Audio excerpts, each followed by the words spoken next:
Deputada Mara, senhoras e senhores, eu já pretendia falar hoje a respeito de um assunto, de uma oficina que está sendo realizada hoje na Universidade Estadual de Dourado, a respeito do aumento da criminalidade, sobre problema de pele, de cor, sobre o aumento da criminalidade do negro, que falaram que subiu 38%.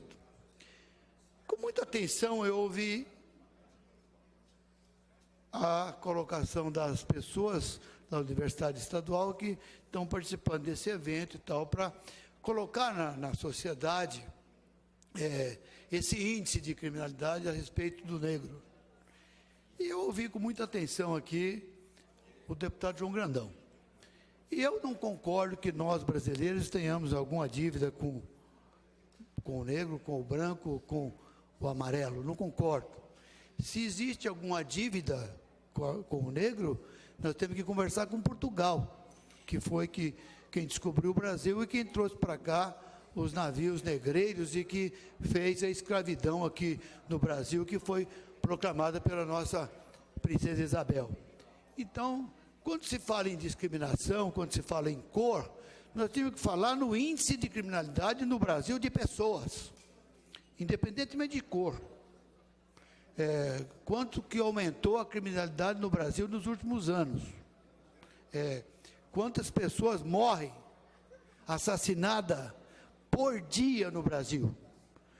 Quanto que aumentou o índice de criminalidade entre a juventude, entre as pessoas que têm o privilégio de cometer o crime e cumprir pena, por mais bárbaro que seja, igual foi o crime e o assassinato daquele médico a facada lá no Rio de Janeiro, na região das mais... Lagoa Rodrigues de Freitas, exatamente. Por falta de quê? Falta de segurança pública, falta de investimento, falta de governo. É isso que está faltando no Brasil. Nós não podemos chegar aqui e dizer, hoje está fazendo um grande evento na Faculdade Estadual de Mato Grosso do Sul, na UFMS, para dizer do índice de 38% da criminalidade do negro.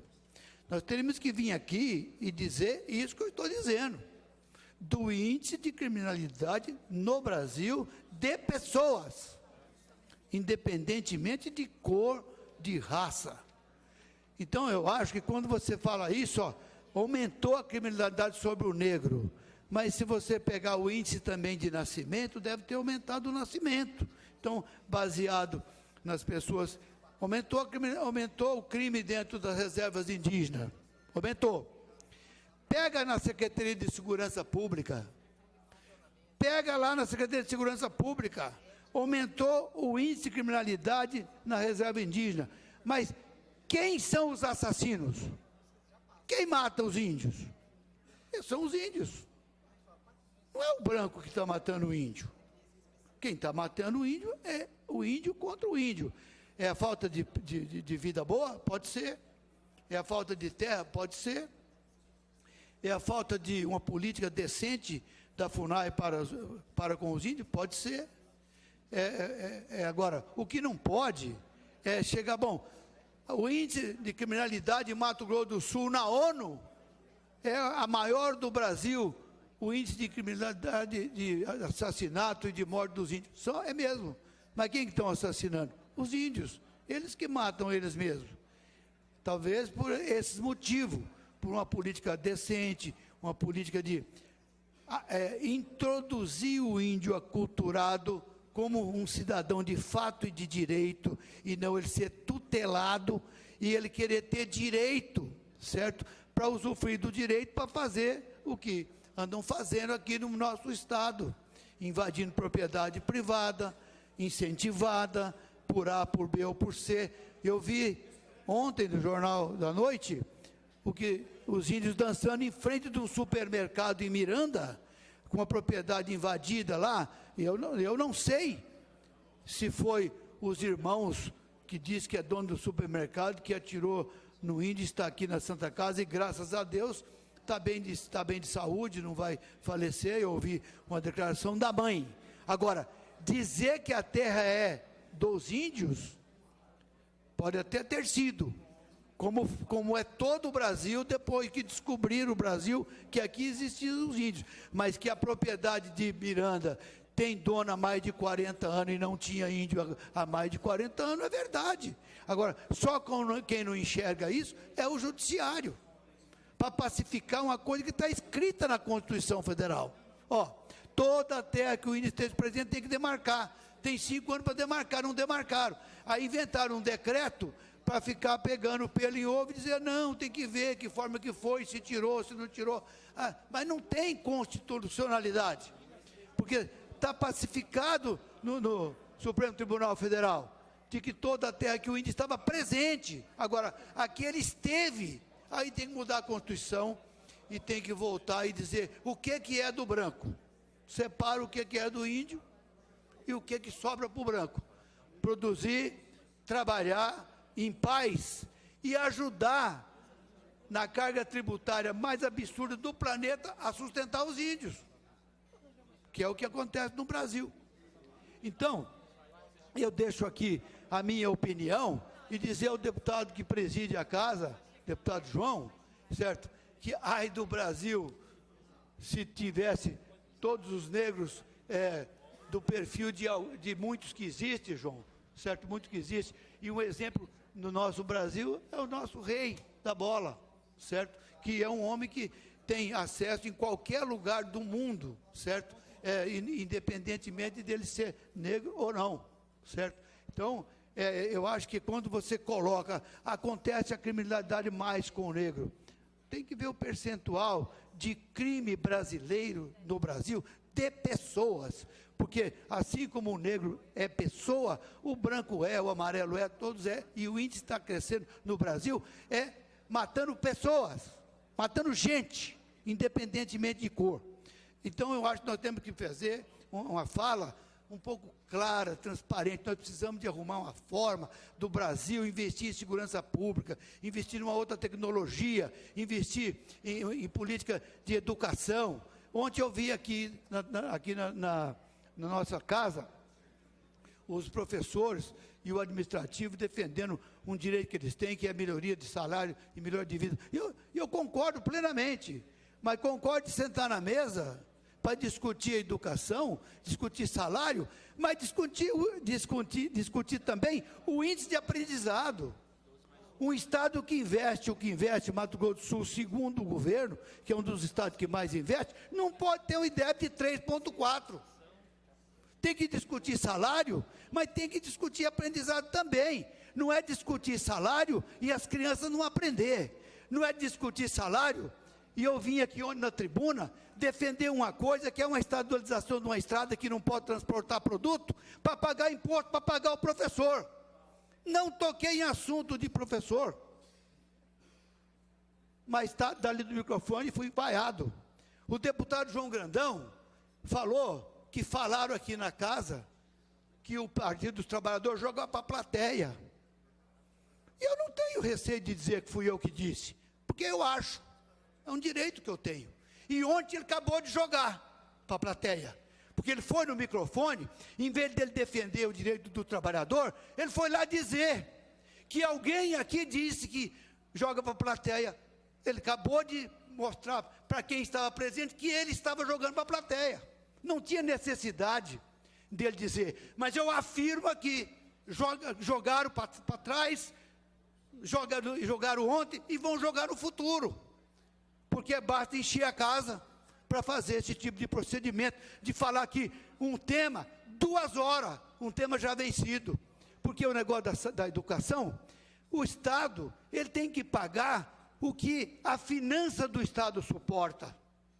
Não tem nenhuma empresa privada que aguenta pagar mais do que ganha, até porque tem mais de 50 milhões de brasileiros hoje inadimplente, que vai no banco, tira a conta, tira o dinheiro, mas não paga, porque ele não tem salário para pagar. E eu vi esse Estado, com o palácio invadido, de um governo responsável, que foi Marcelo Miranda, e não deu aumento, porque o Estado não suportava pagar. E terminou com o governo dele invadido, terminou com o governo dele, professor e defensor e policial, lavando roupa lá dentro do palácio, como eu vi também o governo do PT sentar pimenta no olho de professor, spray de pimenta no olho de professor com a cavalaria, e era o governo do PT, do trabalhador, porque não pode permitir baderna, não pode permitir desordem, não pode permitir do setor da educação a falta de educação. Eu não toquei em um assunto de educação ontem, eu estava falando de estrada, de terceirizar uma estrada. Vaiaram, e um menino com o nariz de uma bolinha vermelha, disse que eu tenho que saber tratar ele. É o contrário, ele que tem que saber de me tratar.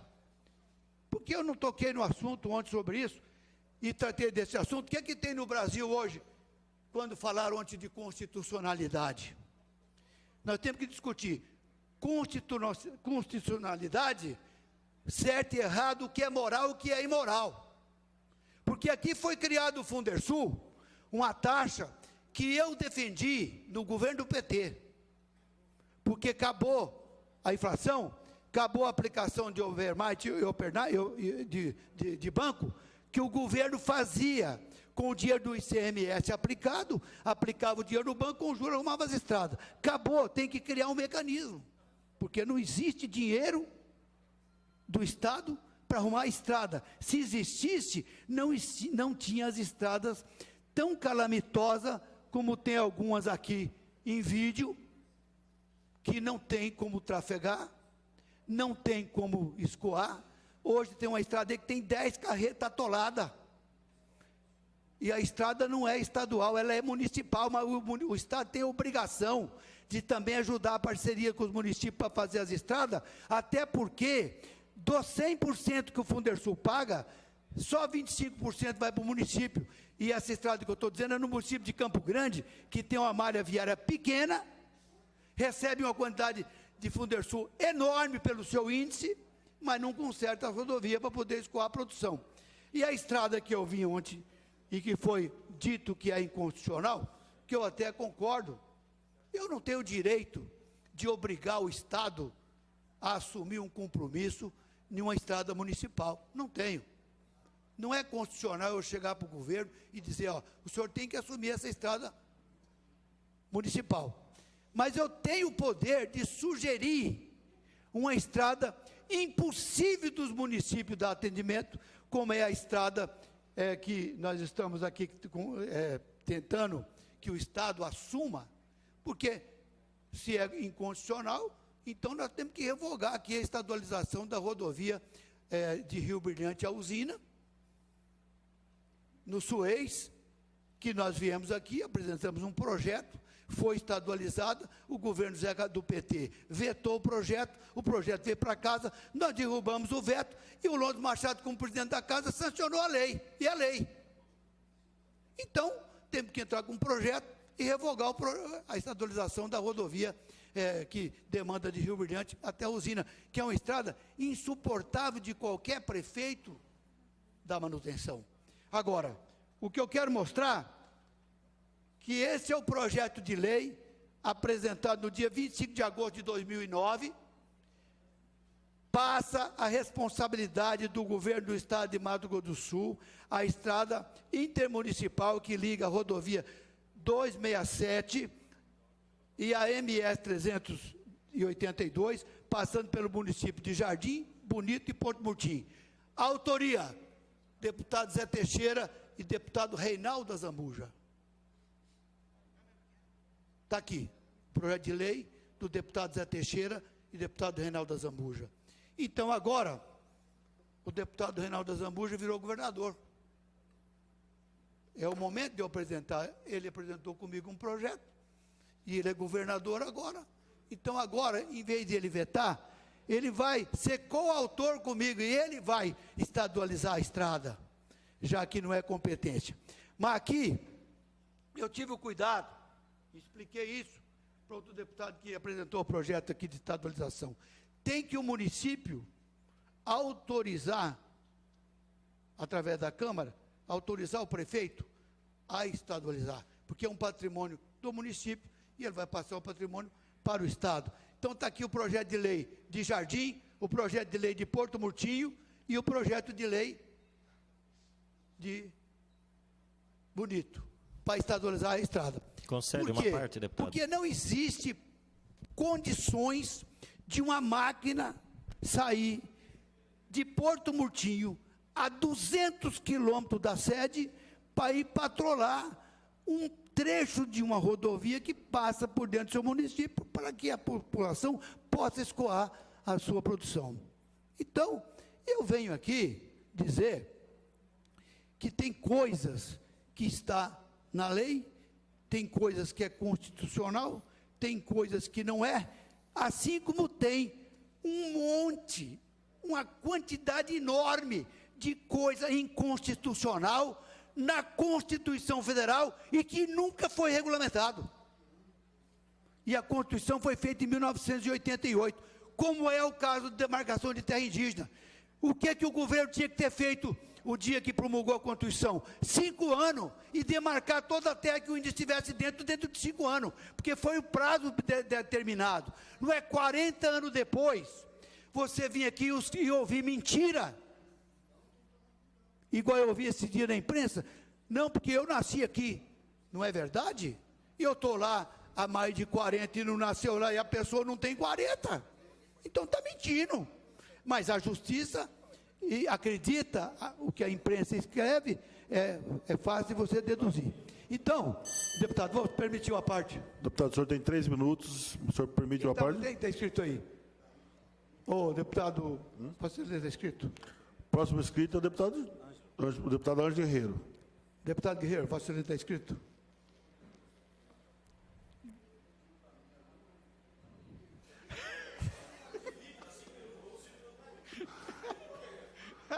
O senhor tem todo o direito, deputado Ângelo Guerreiro, ou o senhor cede o tempo ou não, o senhor tem toda a liberdade. Eu sei, mas o debate do companheiro aí é importante e ele está desabafando, né? Eu acho que é de grande importância, né? Eu gostaria até de dividir 5 minutos para o companheiro e 5 minutos para o outro companheiro, né?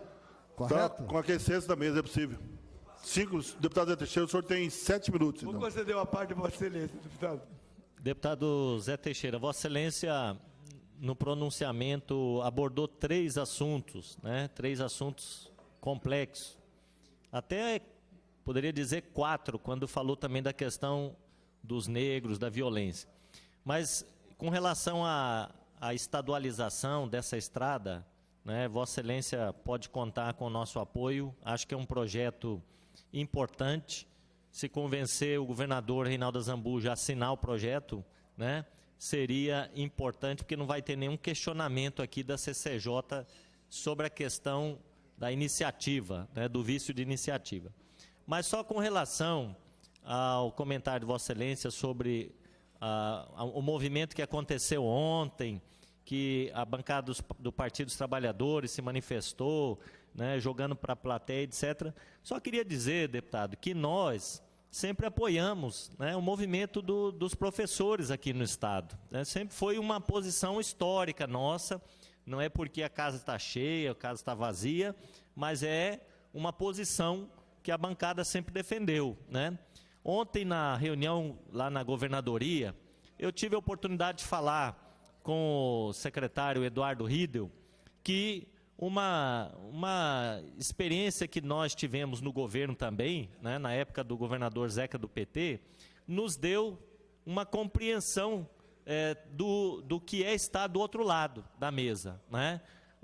E a gente sabe que nem sempre é fácil para o governo atender todas as reivindicações, né? Hoje estão aí os professores em greve, mas também tem outros servidores pedindo aumento, há uma pressão de todos os lados. Nós sabemos que não é fácil para o governo, inclusive no momento de crise financeira que o país está vivendo, né, de ajuste fiscal, etc., atender as reivindicações. Mas, assim, mesmo entendendo a dificuldade do governo, o que nós defendemos ontem foi esse entendimento. Eu acho que a abertura do diálogo, sentar à mesa, o governo mostrar os números, dizer, ó, a situação é essa, dá, não dá. Eu acho que isso constrói, né? E eu penso que dessa forma essa greve poderá chegar ao final de hoje para amanhã, já que as categorias estão em assembleia. Mas é a posição nossa, deputado, né? Está aí fazendo a defesa dos trabalhadores da educação. Concordo com Vossa Excelência, deputado Pedro Kempf, e continuo afirmando que eu tenho esse pensamento, assim como foi jogado aqui pela plateia, com 35, 40 minutos contra os parlamentares que estavam votando a favor da resolução do DETRAN. Vossa Excelência podia ter discutido na tribuna, tinha sua posição, seu voto, não precisava de 45, 50 minutos, a bancada inteira falar uma coisa só, certo? Sabendo que aqui, se é constitucional, se é legal, se é moral, se o CONTRAN vai autorizar que cobre no Brasil inteiro, não sei. Tá a que eles resolvam. E se for ilegal, com certeza o CONTRAN dizendo que não vai ser cobrada a taxa, tenho certeza absoluta que o governo vai recuar, porque até ele não pode cobrar uma coisa ilegal, certo? Agora, vamos falar de moral. Eu votei a favor do Fundersul. Fui pisado pelos produtores rurais, dizendo que eu tinha traído a classe de criar mais uma taxa. Isso não me abalou. Eu continuei deputado e continuei me elegendo. Não tenho lembrança, nos meus 6 mandatos, de nunca ter entrado numa escola para pedir um voto. Nunca. Nunca fiz uma reunião com o professor e nunca pedi um voto para o professor.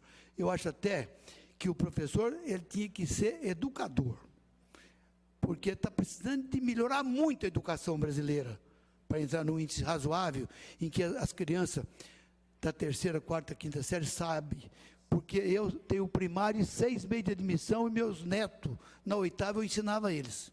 Porque, na minha época, o professor era respeitado, os alunos respeitavam os professores, cantavam o hino nacional, tinha civismo, e ai de um moleque, de uma criança, responder para um professor numa sala de aula. Mas mudou, modernizou, e eu levava minha merenda para casa, não tinha dinheiro de governo para dar merenda. Hoje o professor, em vez de fazer aula, Vossa Excelência falou aqui, chova ou faça sol, é difícil o professor fazer a correção das aulas, Vossa Excelência falou aqui na tribuna, certo? Mas muito mais difícil é você pagar imposto de tudo que produz para ajudar a pagar o salário do professor e seu filho não aprender. Que isso tem que pôr na mesa para discutir. Certo? Vou concluir. Deputado, o senhor tem 3 minutos. Vou concluir. Então eu pergunto, quando eu criei o Fundersul, não foi criado para pagar transporte escolar. Eu trago aqui o vereador Nô de Rio Brilhante, que recebeu 180 mil litros de óleo diesel do governo, do PT, para pagar transporte escolar, pagou 120 mil litros e 60 está devendo. Até ontem ele não recebeu, porque os outros governadores não pagou. E várias prefeituras, no governo do PT, recebeu óleo diesel, certo? Para poder fazer transporte escolar. E eu trago os prefeitos que recebeu aqui e falo, é a mesma coisa do maquinário que comprou no governo do PT. 25 milhões comprou de maquinário. Não serviu comprar Mercedes, que era a frota que o Estado tinha, comprou Fiat Alli. Tinha moto niveladora, que quando precisava trocar o filtro, era 90 dias para vir um filtro lá de Betim, porque só lá que tinha. Essas maquinários foi tudo terceirizado. Os bons, terceirizou. E deu para 5, 6, 7, 8, 10, 17 empresas. E ficou combinado das horas trabalhadas desse maquinário ser abatido no contrato. Nunca foi abatido. Nunca foi abatido. As empresas estavam aí, tudo isso não é constitucional. Tudo isso não é constitucional. Tudo isso é ilegal. Tudo isso é imoral. Por isso que eu vim aqui nessa tribuna hoje, para dizer que entre a constitucionalidade, o que é legal, o que é ilegal, tem que ver o que é necessário fazer. Porque não tem Estado, não tem município que suporta malha viária do tamanho do município de Porto Murtinho, ainda mais nas condições que é a região de Porto Murtinho, de várias vazantes, córrego, bueiro, ponte, não tem suporte, não tem condições financeiras de dar uma condições adequadas para poder fazer. O trânsito a contento do produtor rural, porque nós temos que defender todos aqueles que pagam imposto, como toda a cidade paga imposto. E no fim do governo passado inventou e mudou a lei e colocou aí um percentual para fazer vias públicas. Não, porque o povo da cidade paga também álcool, paga gasolina e fez. Mas quantas pontes tem rodado nesse estado? Quantas estradas que o município não dá conta de fazer? Agora, o produtor rural, ele tem que pagar o Fundersul, de tudo. E para concluir, ontem eu vi um absurdo, fui lá conversar com o governador, uma resolução do IAGRO, que qualquer pessoa do estado que tivesse acima de 3 cabeças de gado por hectare, ele tinha que fazer um recadastramento, porque ele não podia emitir a nota eletrônica. Eu falei, mas que absurdo é esse? A pessoa, se ele quer tratar o gado, se ele quer adubar a fazenda, se ele quer pôr 10 cabeças por hectare, quem vai ganhar é o Estado. Agora, por quê? Porque tem 10 hectares na fronteira, que a pessoa tem 10 mil cabeças, esse é contrabandista. Mas não pode pegar as pessoas e jogar na vara comum. Tem que ir lá e fiscalizar o contrabandista, não comparar toda a população de produtor rural do Mato Grosso do Sul com uma pessoa que não pode passar de 3 cabeças por hectare. Ainda bem, para concluir, ainda bem que foi revogado. Muito obrigado.